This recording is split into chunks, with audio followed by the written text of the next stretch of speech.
Hello and welcome. My name is Vineet Malhotra and you're watching NewsX World. Let's take a look at some of the top stories today.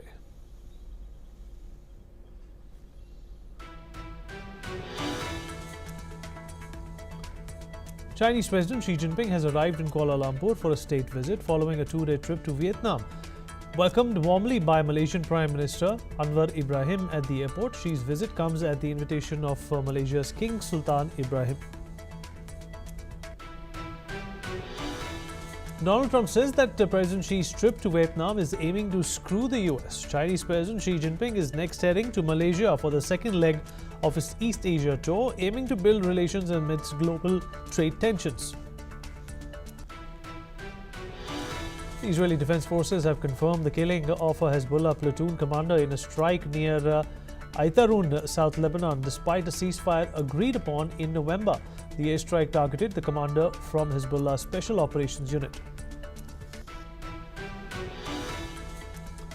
Well, China has accused the United States National Security Agency of launching advanced cyber attacks during the Asian Winter Games.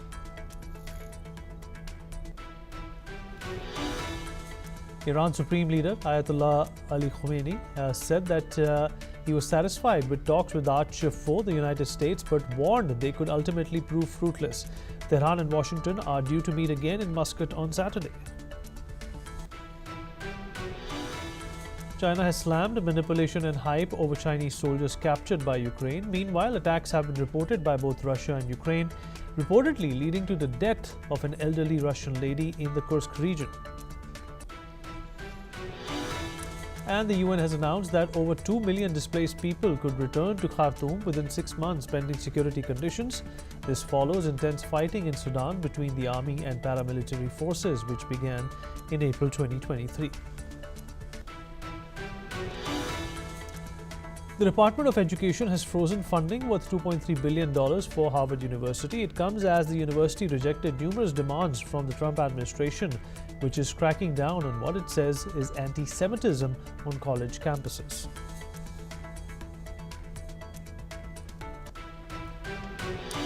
All right, the Trump administration is intensifying its trade measures, launching national security probes into imports of pharmaceuticals and semiconductors. These investigations could lead to new tariffs on these critical sectors.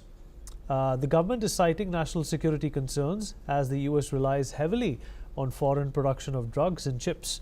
The investigations initiated earlier this month will trigger a 21-day public comment period. This move follows the president's use of Section 232 of the Trade Expansion Act, which has already justified tariffs on steel, aluminium, and other goods. Despite some recent reversals, including a delay on auto tariff, Trump is pushing ahead with plans for new levies on pharmaceuticals and chips. The probe into semiconductors and pharmaceutical goods comes at a time when the trade war with China is escalating. US tariffs on Chinese imports have soared, and China has retaliated with its own levies. As the tariff drama unfolds, companies and investors are anxiously awaiting further developments, particularly concerning potential exemptions for certain products.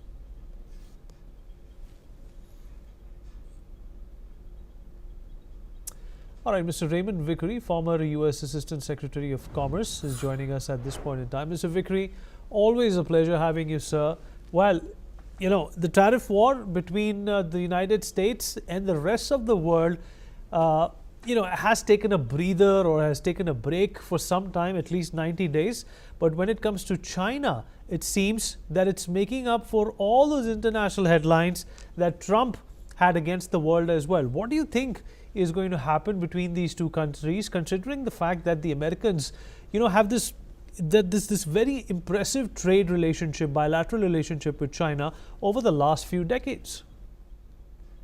Well, thanks very much for having me. It seems to me that the concentration on China is correct in the sense that China has been a major malefactor in terms of subsidies for exports, in manipulation of labor markets and so forth.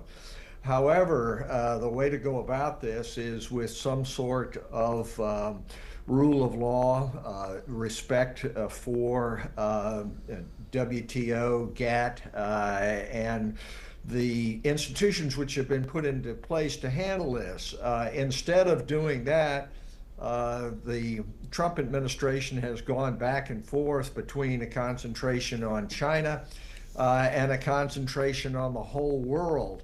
At this point, there is somewhat of a pause because the stock market, the bond market in the United States dipped so precipitously a week or so ago. But we're not out of the woods by any means, and unfortunately, the sledgehammer approach which is being taken by the Trump administration is not conducive to peace and prosperity, either with China in the eastern regions or worldwide. And unfortunately, China is emerging now as the adult in the room, so to speak, of being able to go first to Vietnam and now to Malaysia, as you indicate, President Xi doing that, and saying, look, let's have some stability. And of course, stability is what manufacturers, business people want to have, and it's the very opposite of the approach which has been taken by President Trump and his administration. Well, there is also a pause by the Chinese in terms of importing and trading with important, goods and services. And of course, Boeing is one of, those sufferers, if we can call it that. How is this likely to impact, the trade atmosphere and the exporting atmosphere in the United States as well? This is obviously going to be hitting a lot of bottom lines, which eventually will hurt the approval ratings of Donald Trump. Well, one would think so, particularly in the Midwest, where agricultural exports, soybeans, pork to China have been so prominent. And those have been solid red states in favor of Trump. And you would think that it would come around now to say, look, let's try some other alternative on this. But the polls in the United States are mixed on this. The Trump hardcore base seems to be holding tight. There is some erosion of his standing, particularly when stock markets dip and 401ks go down. Boeing not being able to sell airplanes. And so what you have is a trade war, and that is not to the benefit of either side in the long run. But on the present trajectory, what is happening is a decoupling between the United States and China.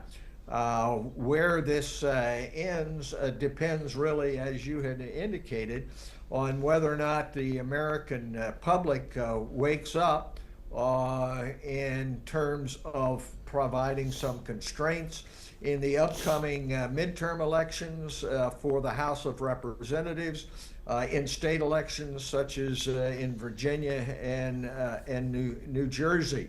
But the jury is still out on exactly what kinds of constraints are going to be put into place. The third branch of government, the judicial branch in the United States, seems to be willing to kick the can down the road rather than face substantive objections to the Trump approach, and is proceeding just on due process, suits brought in the wrong court, and so forth. So we're not out of the woods in the United States, and the world is not out of the woods from the Trump effect. And the Trump effect thus far has been deleterious. There are people who say, yeah, it'll all work out in the end because these are the art of the deal. But unfortunately, we're doing damage to the systems put in place in the United States and worldwide.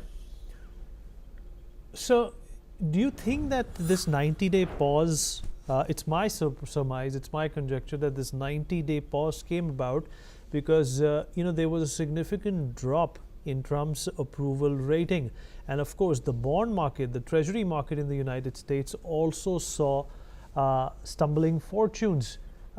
Is this likely to repeat when it comes to this war and this this back and forth with China as well, do you think this is only momentary and will subside?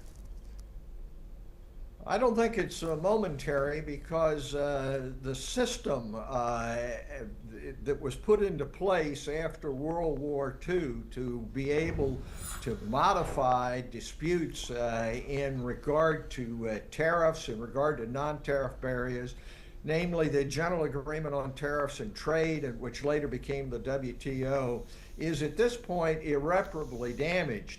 And when you get into a system just on a bilateral basis, China versus the U.S., U.S. versus Europe, U.S. and India, the system breaks down because there is no overall mechanism. Now, I do think that the more extreme approach that we saw on April 2nd is going to be modified. That made no sense at all. What it was just taking the trade deficits that the United States had with countries around the world and saying that half of those were illegitimate, caused by the actions of others ripping off the United States. That's what sent the bond market into a tailspin. Sent the stock market down, hurt the approval ratings, and so you have a 90-day pause. So I don't think that the extremes on that are going to come back, but I do think the system has been damaged at this point, and the dispute with China, of course, is a major one. We in the United States and China have built up a trade relationship over the years, which is fundamental. You can't go to what we call the big box stores around here, Walmart, Costco, without seeing a lot of cheap Chinese manufactured goods. Now, when people can't get those at those prices and inflation goes up, that's not going to redound to Trump's benefit and is hopefully going to be reined in by the courts and the Congress in the United States. But thus far, we've seen no signs that that's really happening other than a pause. The problem is that the Trump administration has two different objectives. One is to create a fortress America, if you will, and not trade with the rest of the country. We don't need the rest of the world. The rest of the world is ripping it off. At the same time, saying, oh, well, this is just a tactic that will bring countries on both sides to zero tariffs and promote freer trade. Those two goals are incompatible, and the administration is having internal fights back and forth between advisors to Trump as to which path they'll take. So this is a very difficult time, and it's time for countries like India and other major partners of the United States to step up and provide some rationality to what the world trading system needs to get back to. All right. Mr. Fikri, always a pleasure having you. Thank you so much. Well, Donald Trump has blamed Vladimir Zelensky for starting the war with Russia a day after a massive Russian attack killed 35 people and injured 117 others in Ukraine. The US president said that the Ukrainian leader shared the blame with Russian President Putin for millions of people dead in the Ukraine war. President Vladimir Zelensky, on the other hand, has called for effective preparation of a foreign troop contingent to deter Russia from attacking Ukraine again should a peace deal be secured. Meanwhile, a Ukrainian drone strike on the Russian city of Kursk on Tuesday killed an elderly woman and wounded 9 others, according to local authorities. The hit on the regional capital, some 55 miles from the Ukrainian border, comes 2 days after a Russian ballistic missile killed at least 35 people in the Ukrainian city of Sumy. Moreover, Ukraine's Air Force has said that a new Russian missile and guided bombs targeted the city of Sumy after the previous strike. Aerial attacks have escalated despite calls by US President Donald Trump for a ceasefire to halt 3 years of fighting. On Monday, United States Special Envoy Steve Witkoff said that the Russian President Putin is open to a permanent peace deal with Ukraine. The claim came after compelling talks with Putin in St. Petersburg last week. However, Russian Foreign Minister Sergei Lavrov warned that agreeing terms on a deal is not easy, while Ukraine and its European allies have called on Washington not to be deceived by Moscow's delay tactics regarding a ceasefire. Marian Duris, foreign affairs expert, is joining us at this point in time. Marian, appreciate you being with us. Well, Donald Trump has, sort of thrown a salvo. He said that Mr. Zelensky is as much as responsible as Vladimir Putin is when it comes to starting this war, whereas some of the European allies and people who want to see Ukraine become a part of NATO would disagree. What do you say? Yes, what you mentioned in sense of Donald Trump declaration about Volodymyr Zelensky. So I think is the reflection of happening in the Ukraine between years 2013, 2014 to 2022 when war was started. So probably that's the case. Yes, European leaders see it's differently, yeah, and that's their stance, of course, because Europe is in a different position than United States. The truth is Donald Trump supported Ukraine in 2017 with Javelin missiles, with Javelin systems, European countries as well. And there were many mistakes in sense of Minsk Accords. So that there are differences in viewpoints on Ukraine war. And yes, what we can see when we mentioned this happening or events in the last days, yes, these things are very tragic. These things are very sad. But yes, when we see European media space or Western media space, as if we can say so they use these kind of events for their own purposes, and right. It's connected with Marian, do you also agree that despite Donald Trump's alacrity and his eagerness to put a halt to this war, the signals, or rather the overtures from Moscow, have been lackluster? I think we should appreciate these talks between United States and Russia. Also, European leaders have different viewpoint, but yes, the United States have different goals with these new administrations. We see, as we mentioned in topic before, we see this trade war between United States and China. We see goals connected to Indo-Pacific region. We see changes in the Middle East. So yes, the United States with new administration has different goals, different interests connected to other regions than Europe or Eastern Europe or Ukraine. So that's the truth. But we should appreciate this try or this effort of Russian and American side to talk about the things and how to make some deal and this tragic war. Marian, appreciate you joining us. Thank you.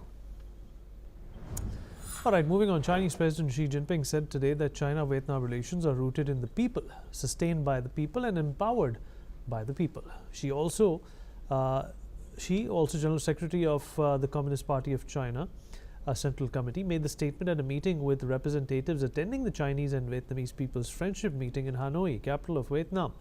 His statement focused concretely on the friendship between the two nations. Moving on, Harvard University is pushing back against demands from the Trump administration, rejecting what it calls government overreach that would compromise its independence. The Trump administration has since frozen $2.3 billion worth of federal funding to the school. The move comes after the Education Department said it was reviewing a total of $9 billion in federal contracts and grants awarded to Harvard. According to analysts, the review is a part of a broader crackdown by the administration, which says universities have failed to address rising anti-Semitism on campuses, especially after recent pro-Palestinian protests. A Department of Education task force on anti-Semitism accused Harvard of having a troubling entitlement mindset, suggesting that the university expects federal funding without properly upholding civil rights laws. In yesterday's letter, Harvard President Alan Garber said that the administration's demands would allow the government to control the Harvard community and threaten the university's role as a private institution. He said no government should decide what private universities teach, who they hire, or what they research. The White House defended the funding freeze, with spokesperson Harrison Fields saying President Trump is working to make higher education great again by ensuring taxpayer money does not support what it calls racially motivated discrimination or violence. In response to the potential financial shortfall, Harvard is reportedly planning to borrow $750 million from Wall Street. Mr. Raymond Vickery, former U.S. Assistant Secretary of Commerce, is with us on the broadcast. Mr. Vickery, Harvard University, a benchmark of human excellence, a university which has produced the finest minds that have gone on to serve as presidents and CEOs of some of the biggest global and American organizations, is being stifled at this point in time. Is what they say. Do you think it is undemocratic of the government to tell Harvard University of what they can talk about, what they can protest on? Well, thanks again for having me. I think that I must disclose my interest at the start, and that I'm a graduate of Harvard Law School, and very proud of President Garber and the university for standing up. This has been not the course taken by some other universities. In Columbia University, they basically caved in order to be able to protect their funding. University of Pennsylvania also did. And I think you have to step back and see this as part of the broader effort of the Trump administration, really to dictate policy not only to universities, but to museums, to what is said by immigrants who have green cards, who are lawfully here, but could be deported if they do not toe the Trump line. So I think it's very disconcerting, and you may have seen the comments by Vice President Vance that higher education is the enemy, and implying, of course, that it has to be brought to heel. The anti-Semitism issue, of course, is a real one, and that is not only in the United States, but around the world. Anti-Semitism has been a real downside to civil discourse. But in this case, anti-Semitism, that is the fight against anti-Semitism, is being used for the broader purpose, and that is to put in an authoritarian regime where the Trump administration and what President Trump says goes, and if you do not toe that line, then you are subject to having consequences. President Trump said during the campaign that he was going to be the retribution, that he was going to come after people who didn't agree with him. In this country, the First Amendment, the right to speak out freely, has been a bedrock, as it has been in other great democracies like India. All right, and it's very, very disconcerting, but I'm pleased that at least Harvard is standing up against this onslaught. Mr. Vickery, always a pleasure having you, sir. Thank you so much for those insights. So breaking news coming in, the Vice Ministry of Controlled Substances said in a statement that Bolivian police seized 2.5 metric tons of cocaine worth some $7 million in drug busts that took place between April 5th and 9th. Last year, the Bolivian police had carried out the second largest drug bust in the country's history, seizing more than 7.2 tons of cocaine destined for Belgium with a street value of nearly $500 million US. All right, well, that's a wrap on this bulletin. We will continue to bring more news and updates from around the world. Thank you for watching.